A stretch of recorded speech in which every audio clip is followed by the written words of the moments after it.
Assalamualaikum warahmatullahi wabarakatuh.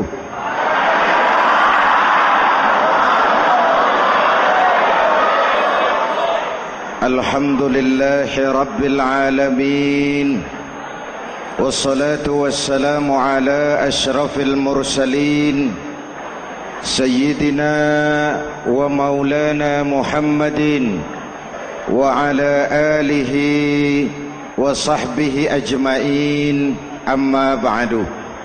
Para ulama yang saya muliakan, hadirin hadirat ma'asyiral muslimin yang saya cintai, banyak kita alami perubahan-perubahan yang terjadi, baik perubahan yang menyangkut sosial budaya, lebih-lebih yang menyangkut sosial politik. Yang tidak banyak mengalami perubahan adalah sosial ekonomi. Bahkan angka kemiskinan kita naik menjadi 3/5 dari total penduduk kita hidup di bawah garis kemiskinan, dan 20% diantaranya miskin mutlak. Perubahan-perubahan yang terjadi menyadarkan kita kepada kebenaran Al-Quran ketika Allah menyatakan wa tilkal ayyamu nudawiluha bainan nas. Hari itu kami putar di antara manusia. Ada saat datang, ada waktu pergi. Ada hari lahir, ada saat kembali. Ada waktu dilantik, ada saat menyerahkan jabatan. Hari kami putar di antara manusia dan hidup cuma sekadar menunggu giliran. Soalnya kemudian di tengah perubahan-perubahan yang terjadi begitu cepat, what must we do now?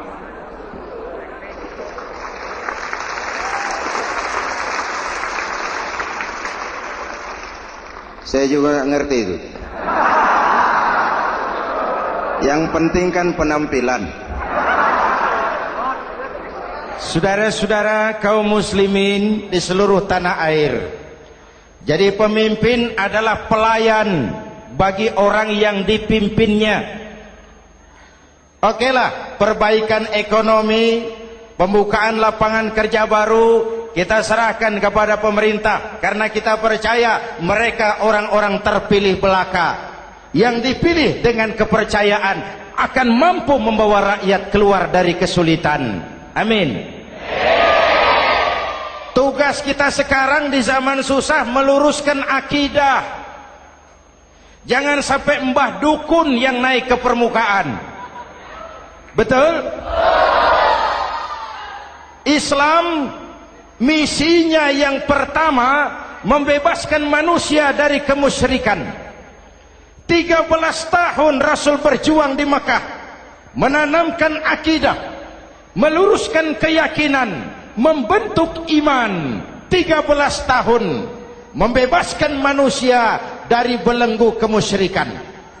13 tahun menanamkan la ilaha illallah Muhammadur Rasul dengan seluruh konsekuensinya. Kalau saya yakin tidak ada Tuhan selain Allah, saya tidak akan meminta tolong kecuali hanya kepada Allah. Saya tidak akan pernah takut kecuali hanya kepada Allah. Saya tidak akan menggantungkan hidup kecuali hanya kepada Allah. Saya tidak akan minta rizki kecuali hanya kepada Allah. Saya tidak akan melarikan persoalan kecuali hanya kepada Allah. Kalau konsekuen dengan keyakinan ini, mbah dukun nggak dapat tempat.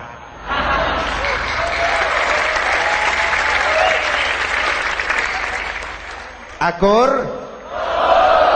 Ayo lihat secara sederhana. Saya sandaran di tiang, tiangnya ambruk, sayanya jatuh. Saya sandaran di tembok, temboknya runtuh, saya juga runtuh. Saya sandaran kepada orang kaya, dia jatuh miskin, saya bangkrut. Saya sandaran kepada jenderal, dia pensiun, saya selesai. Tapi kalau saya sandaran hanya kepada Allah, Allah tidak akan pernah miskin, Allah tidak akan pernah lumpuh, Allah tidak akan pernah terpuruk, dan Allah tidak akan pernah berkurang kekuasaannya.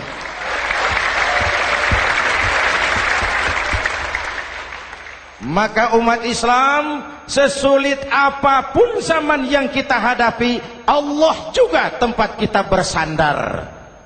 Jelas? Selama ini kita iman dalam ucapan, tapi sekuler dalam perbuatan. Di masjid ada Allah, di kantor Allah tidak ada, maka korupsi merajalela.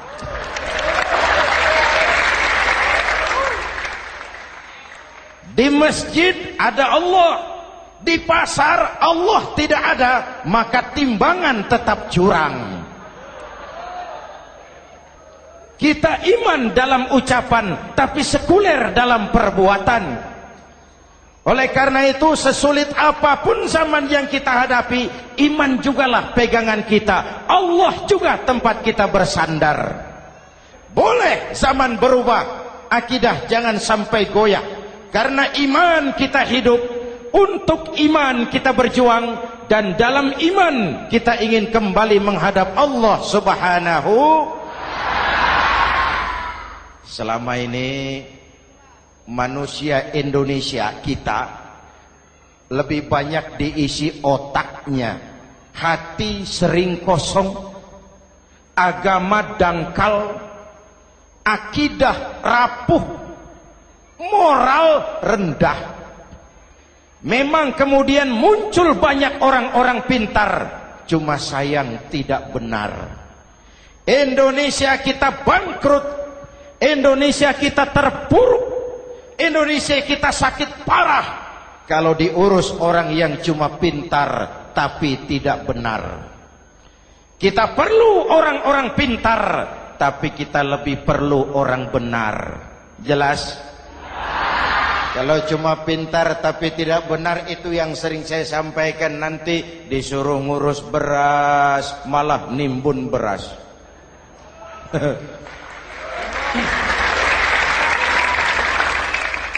Disuruh ngurus laut malah jadi bajak laut. Disuruh ngurus hutan rame-rame jadi orang hutan. Jutaan hektar hutan Indonesia kita ini merupakan kekayaan sumber daya alam kita yang harus digunakan bagi sebesar-besar kemaslahatan rakyat. Yang disuruh ngurus hukum malah bikin hukum seperti pisau, tajam ke bawah, tumpul ke atas. Jangan heran lalu di masyarakat muncul street justice, pengadilan jalanan, sebagai refleksi dari ketidakpuasan melihat sikap hukum yang sangat berpihak. Kalau yang kecil salah, hukum cepat-cepat ditegakkan.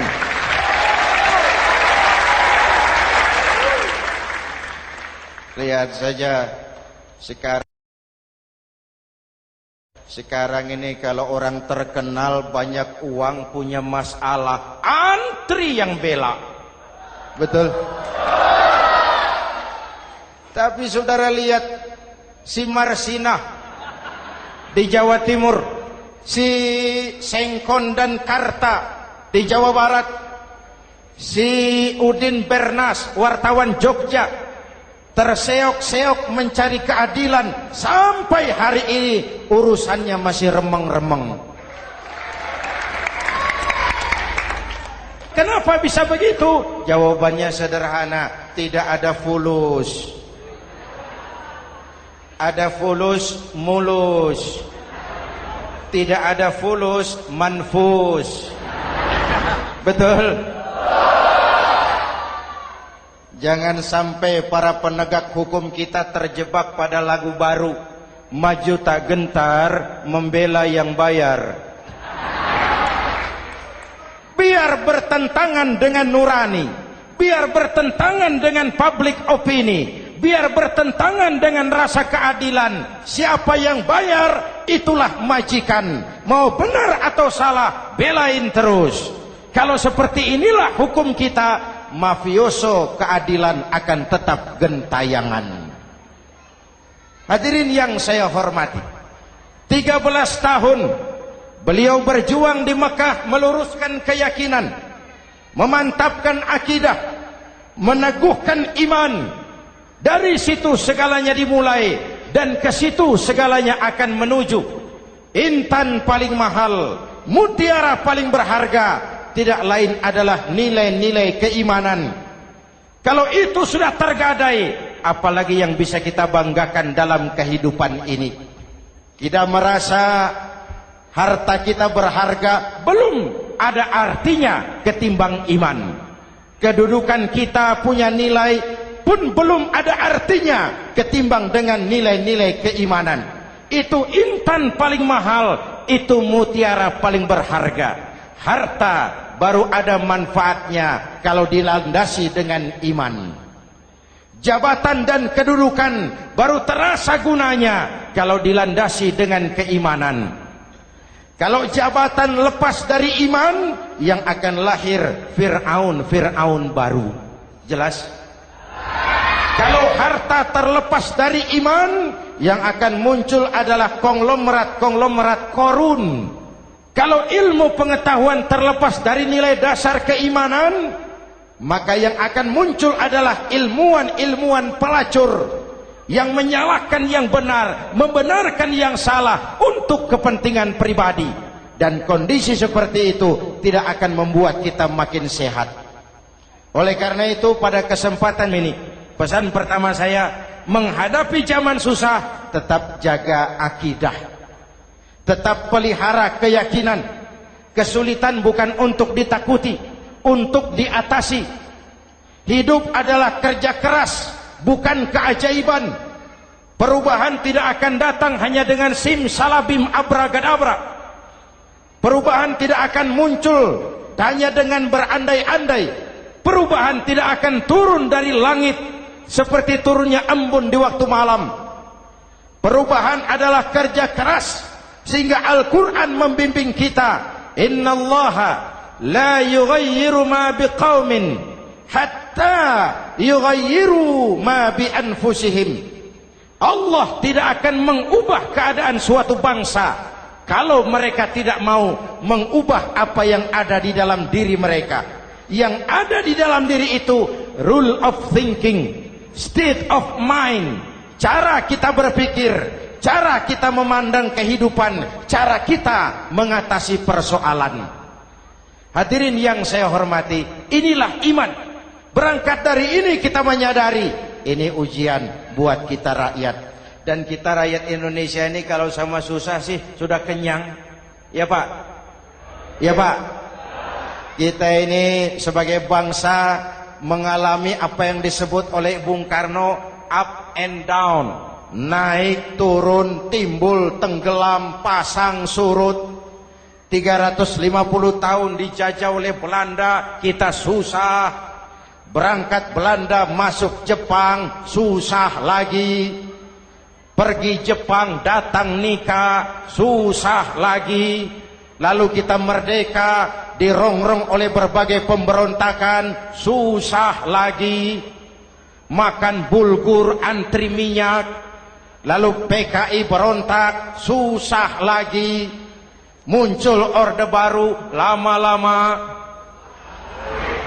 susah lagi. Orde Baru selesai, naik reformasi, mulai repot nasi, susah lagi.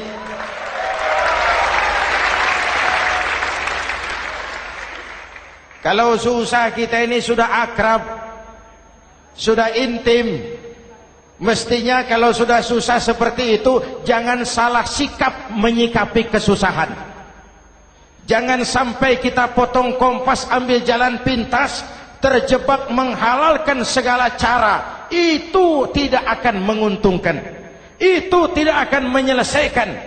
Kalaupun selesai nampaknya penyelesaian sesaat. Dan penyelesaian sesaat bukan penyelesaian yang sebenarnya. Karena itu tetaplah dalam koridor keimanan. Boleh zaman berubah, akidah jangan sampai goyah.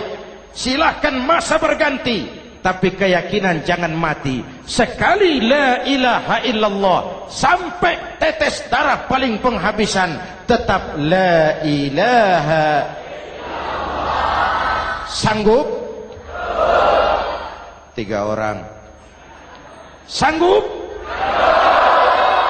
21. Sanggup? Kalau sanggup kita harus konsekuen. Saudara-saudara di seluruh tanah air, misi yang kedua dari Islam setelah membebaskan manusia dari kemusyrikan, membebaskan manusia dari ras diskriminasi, mengikat manusia dengan tali akidah. Sebelum Islam datang, manusia dibedakan oleh warna kulit, manusia dibedakan oleh faktor keturunan, manusia dibedakan oleh faktor harta dan benda. Adalah Rasul yang mengajarkan, innallaha la yanzuru ila suwarikum wala ila amwalikum walakin yanzuru ila qulubikum wa a'malikum. Allah tidak melihat potonganmu, Allah tidak melihat hartamu. Yang Allah lihat itu adalah hatimu dan amal perbuatanmu.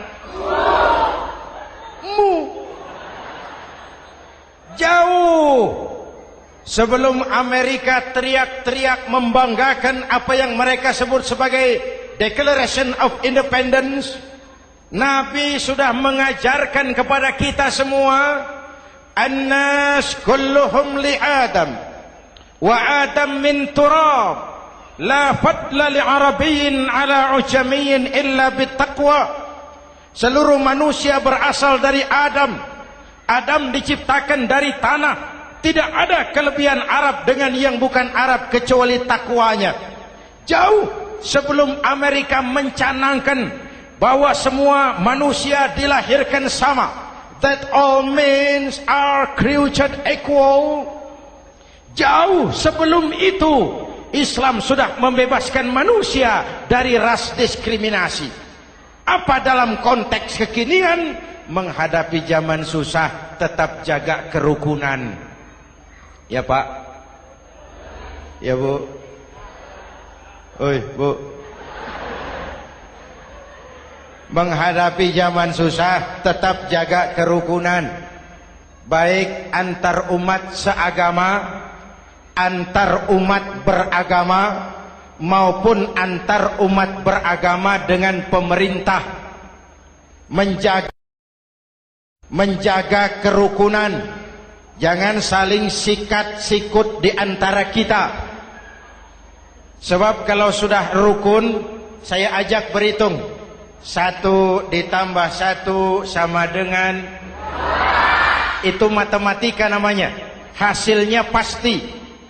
Tapi angka sosial hasilnya aneh. Saya ubah jadi angka sosial. Ayo kita berhitung lagi. 1 orang takut ditambah 1 orang takut sama dengan 2 orang setengah berani. Kenapa setengah berani? Karena sudah berdua. Tadi kan takut sendiri. Kalau sama-sama takut berkumpul jadi setengah berani. Kalau ditambah 1 orang takut lagi, 1 orang takut ditambah 1 orang takut ditambah 1 orang takut sama dengan 3 orang berani. Kenapa jadi berani? Karena sudah bertiga. Kita yang lemah, kita yang marginal, kita yang dikucilkan, bahkan kita yang dilecehkan, kalau mau rukun kita akan kuat dan tidak bakal dipermainkan orang.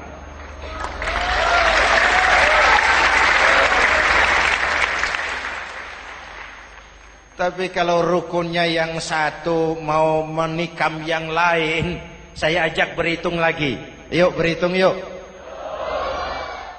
1 ekor ayam ditambah 1 ekor musang sama dengan 1 ekor musang. Kemana ayamnya? Dimakan musang. Betul nggak nih hitungan? Ayo kita hitung lagi. 1 ekor ayam ditambah 1 ekor musang sama dengan 1 ekor musang. Kemana ayamnya? Dimakan musang. Jadi kalau kita suka kumpul dengan orang yang mau makan kita, selesailah kita.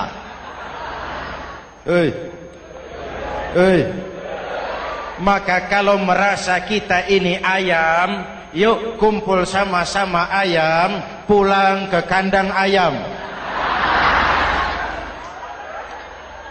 Kalau ada ayam kumpul ke kandang musang, itu namanya ayam minum baygon. Jelas? Menjaga kerukunan. Pertama, antar umat seagama, sesama muslim harus saling menjaga, harus saling memelihara. Baik dia muslim yang jadi kapolri, baik dia muslim yang jadi kasat, baik dia muslim yang jadi pengusaha, baik dia muslim yang jadi petani, nelayan, guru, semua komit menjaga semangat kebersamaan, rukun antar umat seagama. Jelas? Jelas? Hadirin yang saya hormati, atas dasar itu saya ingatkan kembali, kita semua ingin persoalan terorisme dilepaskan kaitannya dari agama manapun. Tidak ada kaitannya terorisme dengan Islam, dengan Kristen, dengan Hindu, dengan Buddha. Tidak ada kaitannya terorisme dengan pondok pesantren.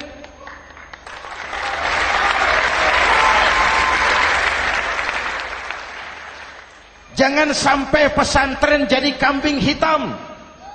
Karena sejak zaman penjajahan, pesantren sudah terbukti memberikan kontribusi bagi perjuangan memerdekakan rakyat Indonesia. Rukun antar umat seagama. Yang kedua, rukun antar umat beragama. Islam ini rahmatan lil, jangankan manusia walaupun berbeda agama, binatang saja dihormati. Ada hadis, fa iza zabahtum fa ahsinuz zibhata. Kalau kamu menyembelih hewan, sembelihlah dengan cara yang terbaik. Jangan menyembelih ayam dengan pisau tumpul. Itu namanya tidak berperi kebinatangan. Yang kecil lagi, saudara buka babul istinja, makruh buang air kecil di tanah yang berlubang. Sebab apa? Pertama, menjaga kesehatan. Siapa tahu di lubang yang saudara buang air kecil itu ada gas beracun. Kalau tidak, melindungi binatang yang ada di dalam lubang. Siapa tahu di lubang yang saudara buang air kecil itu ada semut sedang rapat membahas terorisme. Apa dosanya lalu mati dikencingi? Ini namanya rahmatan lis semut. Binatang saja dilindungi. Maka perbedaan agama tidak harus menyebabkan kita bertolak belakang. Perbedaan agama bukan alasan untuk saling bermusuhan. Apalagi kita sudah menyadari tentang kemajemukan kita, tentang kebinekaan kita, tentang keragaman kita. Rukun antar umat beragama. Saling menghormati, saling menghargai, tapi tetap dalam batas lakum dinukum. Lalu rukun antar umat beragama dengan pemerintah. Hadirin yang saya hormati, yang benar kita dukung, yang salah kita perbaiki dan kita tegur menurut cara-cara yang diajarkan oleh agama kita. Dan sholat berjamaah, pendidikan bernegara yang paling bagus. Tadi kita sholat ada imam, ada makmum, betul? Makmum wajib ikut imam kalau imam benar sholatnya. Rakyat wajib ikut pemimpin kalau pemimpin benar mimpinnya. Masyarakat Islam ini loyal. Masyarakat Islam ini bukan pemberontak. Masyarakat Islam ini taat dan setia. Kapan? Kalau imamnya benar. Imam takbir, makmum. Imam ruku, makmum. Imam i'tidal, makmum. I'tidal. Imam sujud, makmum. Tapi kalau imam keliru, mestinya imam ruku malah sujud. Salah imam ini. Tegur. Siapa yang wajib negur? Makmum yang saf terdepan. Anggota DPR.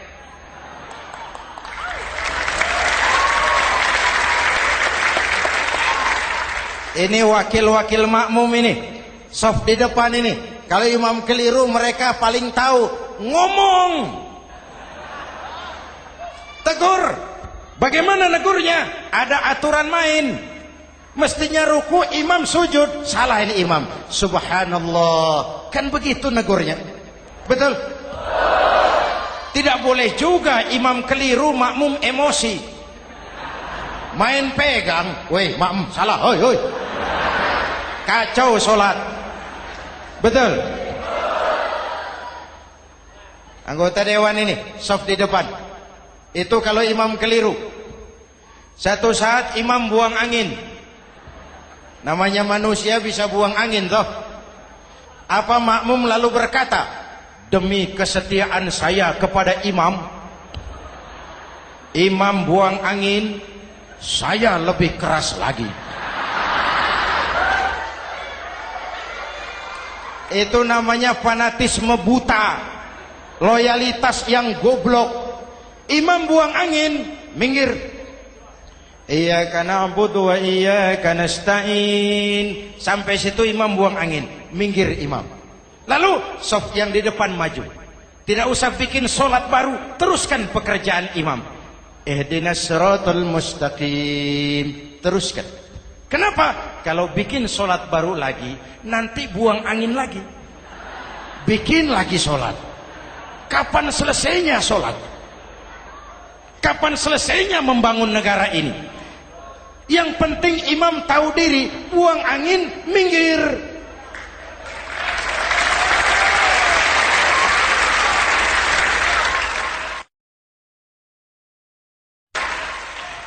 Ini kacaunya solat berjamaah kita sekarang. Kacaunya negeri kita sekarang. Banyak imam sudah buang angin, gengsi. Dia aja merasa nggak punya salah. Dikasih tahu sama makmum, imam tadi buang angin ya, malah jawab sedikit. Apa kalau sedikit lalu tidak batal solat itu? Mekanisme kehidupan sosial yang diatur lewat tuntunan solat berjamaah. Sehingga Nabi berpesan, kun imaman muta'an au ma'muman muti'an fala takun thalisan jazu'a. Kalau jadi pemimpin, jadilah pemimpin yang ditaati. Kalau jadi makmum, jadilah makmum yang mentaati. Jangan jadi golongan ketiga pemecah belah. Di depan tidak jalan, di belakang takut, ditaruh yang di tengah, di depan didorong, yang belakang ditendang. Ini namanya biang kerok. Saudara-saudara, dari uraian singkat ini saya ambil beberapa catatan pokok. Pertama, kalau ada intan paling mahal, kalau ada mutiara paling berharga dalam hidup kita, itu tidak lain adalah karena keyakinan. Hidup jadi indah, hidup jadi berharga, hidup jadi berarti kalau didasari atas sebuah keyakinan.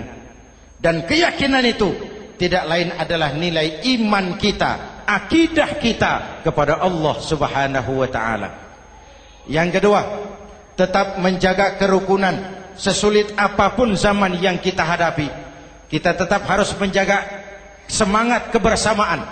Kita harus tetap menjadi lem perekat yang menjaga keutuhan, baik sebagai bangsa maupun sebagai umat. Perbedaan adalah wajar, harus dihormati sebagai ciri kehidupan berdemokrasi.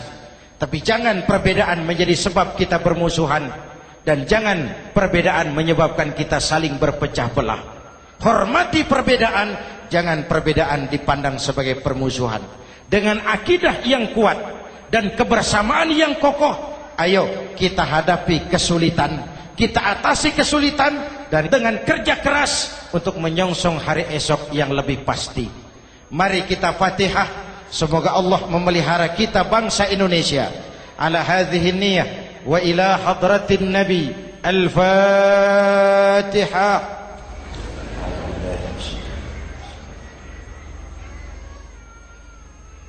Iyyaka na'budu wa iyyaka nasta'in. Ihdinas siratal mustaqim. Siratal ladzina an'amta 'alaihim. Bismillahirrahmanirrahim. Amin. Alhamdulillah Rabbil Alamin. Allahumma salli wa sallim mubarak ala Sayyidina Muhammadin wa ala alihi wa sahbihi ajma'in. Allahumma Rabbana taqabbal minna salatana wa siyamana wa qiyamana wa takhashu'ana wa ta'abbudana wa tammim taksirana ya arhamar rahimin. Allahumma aslih man fi salahihi salahul muslimin.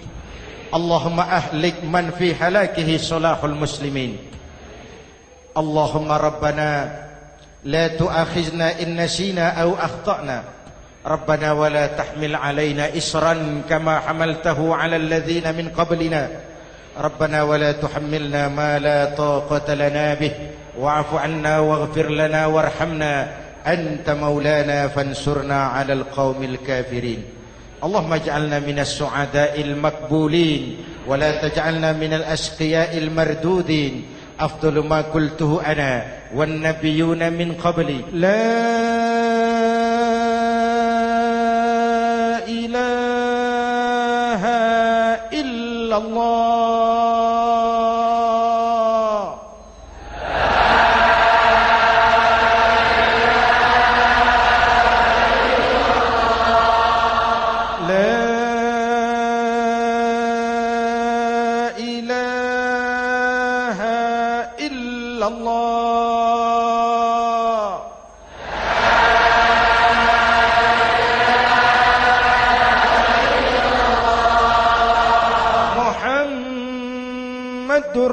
Rasulullah.